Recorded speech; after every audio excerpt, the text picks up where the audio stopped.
je vais expliquer maintenant comment on transporte la structure de F-algèbre. Qu'est-ce que ça signifie de transporter cette structure? Comment on peut comparer des F-algèbres? Pour ça, on utilise la notion de morphisme de F-algèbre. Bon, la notion de morphisme, c'est la notion fondamentale en algèbre. Peut-être certains d'entre vous connaissent les morphismes de groupe, d'espace vectoriel. Bon, ils s'appellent aussi des applications linéaires. Le morphisme de F-algèbre, c'est une généralisation à une signature F quelconque, à un ensemble de symboles de fonction F quelconque. Alors, si j'ai deux F-algèbres A et B,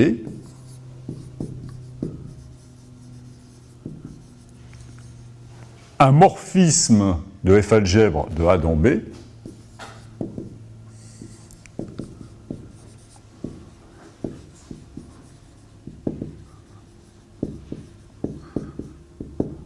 c'est d'abord une application de dA dans dB et qui préserve la structure. Préserver la structure, ça veut dire que pour tout symbole F d'arité n, H de FA de A1 à n, donc ici A1 à n c'est des éléments du domaine de A, bien sûr, FA c'est une fonction de dA puissance n dans dA, H de cet élément c'est FB de H de A1, H de AN. Tout ça, ça a un sens, bien sûr, puisque H de 1, H de n, c'est des éléments de dB, et FB, c'est une fonction de dB puissance n dans dB. Donc on va voir deux exemples, maintenant. C'est pour ça qu'on a donné les exemples tout à l'heure de F-algèbre, je vais les reconsidérer ici, en m'interrogeant sur l'existence d'un morphisme de l'une dans l'autre. Dans le premier exemple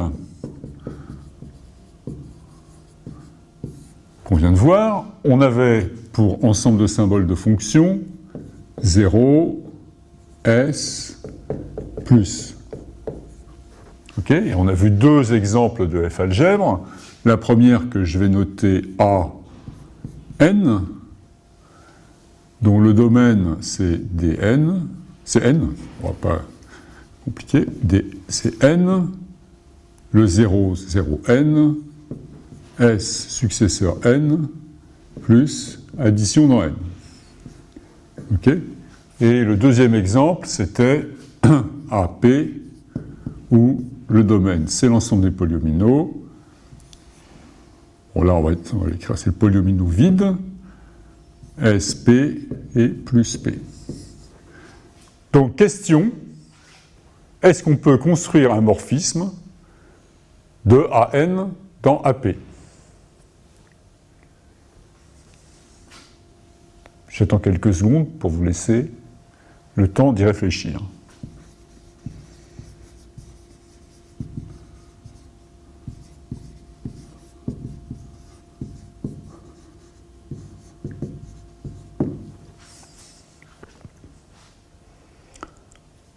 La réponse est non. Il n'y a pas de morphisme de n dans AP.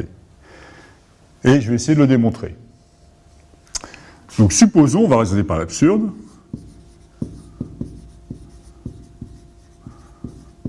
si j'ai un morphisme H de AN dans AP.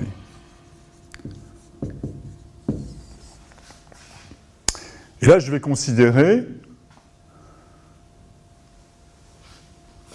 H de 3. Donc 3, bien sûr, c'est un entier. Je peux l'écrire de deux manières différentes. Je peux l'écrire comme étant H de Sn de 0n plus n Sn de Sn de 0n. Je pense qu'il n'y a pas de contestation là-dessus. Donc, par propriété de morphisme, je dois avoir que ça transporte la structure. Donc en particulier, ceci, ça doit être égal à h de Sn 0n plus P h de Sn 0n. OK? Et à nouveau, par transport de la structure, je vais obtenir que c'est SP de 0P plus P SP de 0P. Alors, qu'est-ce que c'est que ce polyomino? Ce polyomino, je l'obtiens SP de 0P, c'est le petit carré, puisque j'ai polyomino vide et j'ajoute un petit carré. SP de SP0P, donc je prends un petit carré, je lui rajoute au-dessus sur la colonne de gauche un petit carré, j'obtiens ce polyomino-là. D'accord? Et quand je fais la somme, donc je les concatène, j'obtiens ce polyomino-là. OK? Maintenant, H de 3, je vais le calculer d'une autre manière. H de 3, je vais dire que c'est H de Sn de 0 plus n Sn de 0n. Okay? Donc, de la même manière, par propriété de transport de la structure, par propriété de l'homomorphisme, ça doit être SP de 0P plus P SP de 0P. Alors là, je vais refaire. Donc SP de 0P, on l'a vu tout à l'heure, hein, c'est ce polyomino-là que j'obtiens par concaténation de deux petits carrés successifs sur la colonne de gauche. Plus 0P, je concatène par la droite ce petit carré-là. Donc j'obtiens celui-là. Mais si je compare maintenant les deux polyomino obtenus en calculant h de 3 de deux manières différentes, j'obtiens des polyomino différents, absurdes. Hein, ces deux polyomino-là sont différents, alors que j'ai calculé la même valeur. Donc il n'y a pas de morphisme de AN dans AP. Mais on peut se poser la question, existe-t-il un morphisme de AP dans AN?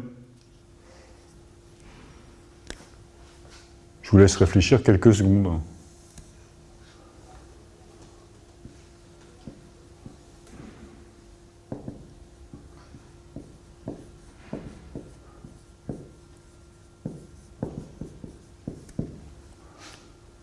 La réponse est oui, il existe un morphisme de AP dans AN, et ce morphisme, c'est à un polyomino P, donc un élément de grand P, j'associe l'entier NP, qui est le nombre de petits carrés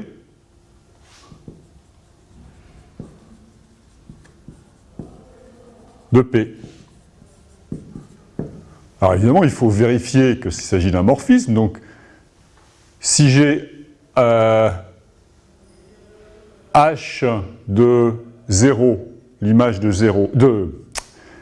du polyomino vide, c'est bien 0, il n'y a aucun petit carré. Ensuite, H de SP d'un polyomino. SP d'un polyomino, ça consiste à rajouter un petit carré. Donc c'est bien le successeur dans les entiers. Et maintenant, si je concatène deux polyomino, le nombre de petits carrés de la concaténation, c'est bien la somme du nombre de petits carrés de chacun des composants. Je vais prendre un deuxième exemple, celui des F-algèbres qu'on a introduit tout à l'heure, avec les opérations nil, cons et append. Donc j'ai comme ensemble de symboles de fonctions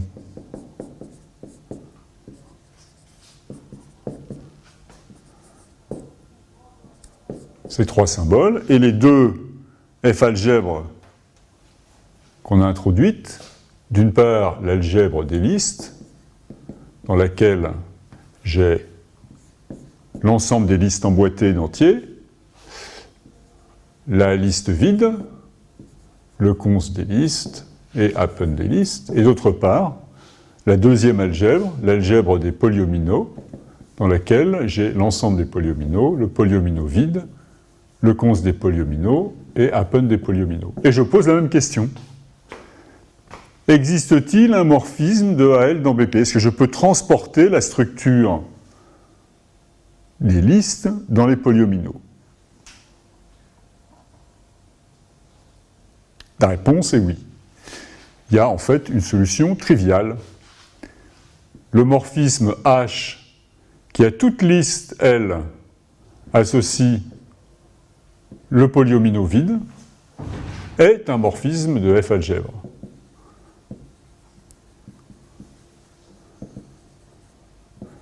En effet, comment est-ce qu'on le voit? Ben, si je prends le const L de la liste du polyomino vide, j'obtiens, en concaténant verticalement deux polyomino vides, j'obtiens un polyomino vide. Si je fais le append P, en concaténant deux polyomino vides horizontalement, j'obtiens encore un polyomino vide. Okay? Donc, toutes les identités que je pourrais observer dans les listes, je vais aussi les observer dans les polyomino, puisque toutes les identités sont vraies dans l'image du morphisme. Bon, enfin, plus formellement, je peux vérifier cette propriété-là pour tous les symboles de fonction, nil évidemment, puisque l'image du polyomino de la liste vide, c'est le polyomino vide. Const, bah, quel que soit h de const, de toute façon, c'est le polyomino vide, et const de polyomino vide, c'est le polyomino vide. Pareil pour append.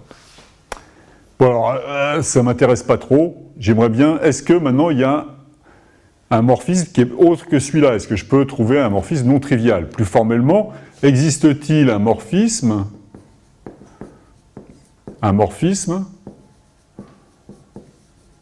tel que pour une certaine liste L0, on va l'appeler H encore, il existe une liste L0 telle que H de L0 est le petit carré. Donc là, c'est un petit peu plus difficile. La réponse est non.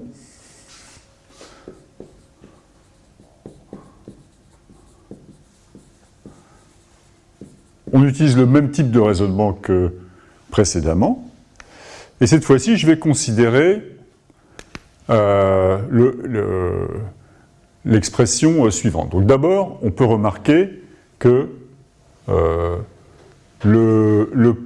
si je fais H de L0 append L0, donc ça me donne celui-là, puisque j'ai deux fois le petit carré que je concatène horizontalement. Et si je fais H, là c'est L, de const L, L0, L0, j'obtiens celui-là. Ok? Donc je peux former l'expression H de const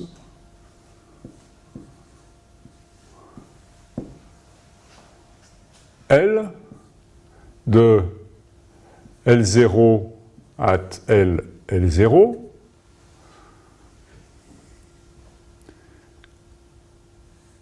et de L0 okay, at L const L de L0, L0. C'est un peu compliqué. Donc qu'est-ce que ça veut dire ici? J'ai pris L0, je fais cons L de L0 à L0, c'est-à-dire j'ajoute celui-là au-dessus, et ensuite, je fais la concaténation avec celui-là, j'obtiens ce polyomino-là. D'accord? Donc, cette expression-là, ça doit donner comme résultat ce polyomino.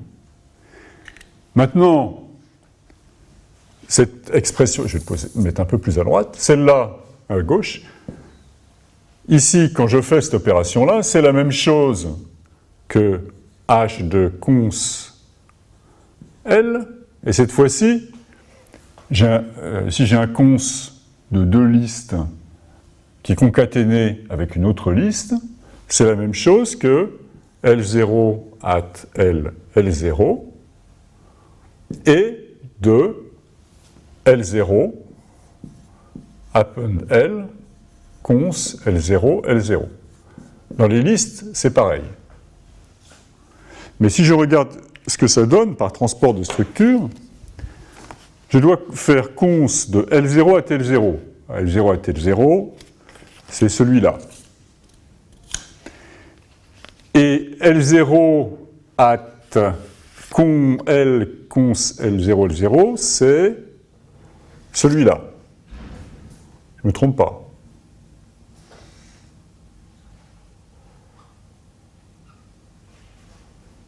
C'est ça? Donc, si je fais le cons de ces deux-là, je dois placer ce polyomino au-dessus et j'obtiens celui-là, qui est différent du premier. Donc, on voit ici que, comme on l'a fait tout à l'heure, c'est un exemple beaucoup plus compliqué, mais comme on l'a fait tout à l'heure, j'ai une identité sur les listes, qui est l'identité qui est là, qui ne se transporte pas sur les polyomino.